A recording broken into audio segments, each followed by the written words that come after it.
여러분 안녕하십니까. 9월 7일 뉴스플러스 시작합니다. 달러 대비 원화 환율이 하루에 10원씩 매일 오른다. 위험 신호가 아니라고 말할 수 있는지 모르겠습니다. 높아진 변동성의 증시도 위태롭습니다. 박찬희 기자 나와 있습니다. 박 기자, 이 당국이 장 막바지에 좀 환율 관련해서 구두 개입을 하긴 했는데 한 3원 정도 떨어지고 말았습니다. 맞습니다. 이 원달러 환율이 장 초반부터 치솟으면서 우리 증시를 오늘 억눌렀습니다. 간밤 미국 국채금리가 이 연준과 유럽 중앙은행의 자이언트 스텝 우려에 큰 폭으로 오르면서 원달러 환율 상승을 부추겼는데요. 오늘 12.5원 급등해서 1,384원 선에 마감했습니다. 장중한 때 1,388원을 돌파하기도 했는데요.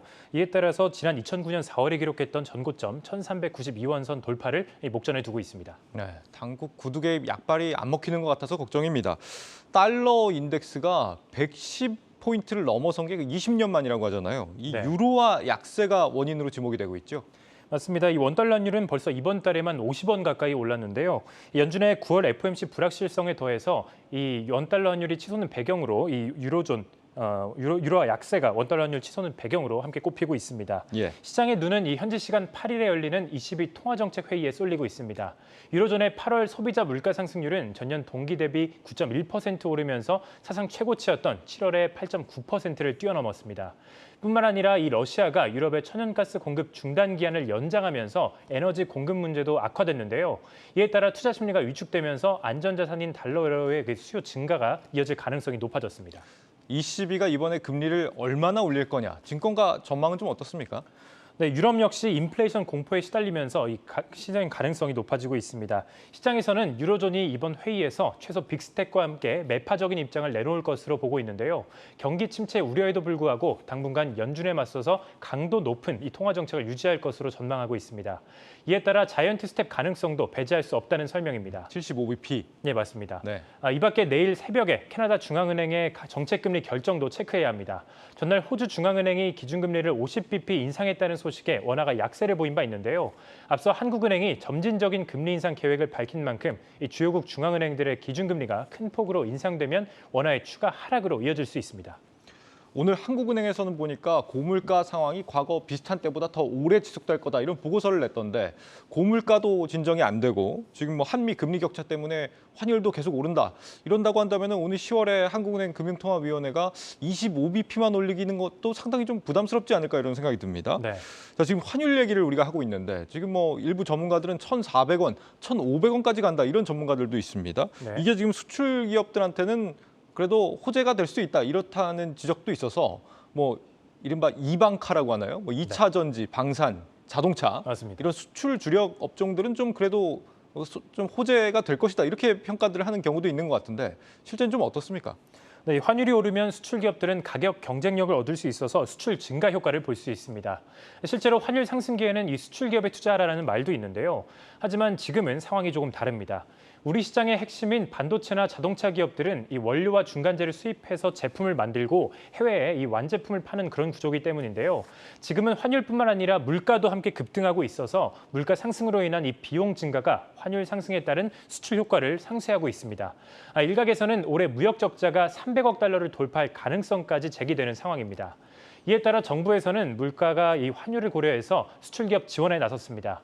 오늘 산업통상자원부는 이 기존 230조 규모였던 무역보험 규모를 260조 원으로 확대하는 내용의 그런 조정안을 의결했는데요. 그러나 전문가들은 이번 지원책으로는 큰 효과를 보기 어렵다라고 말을 합니다. 관련해서 전문가 인터뷰 들어보겠습니다.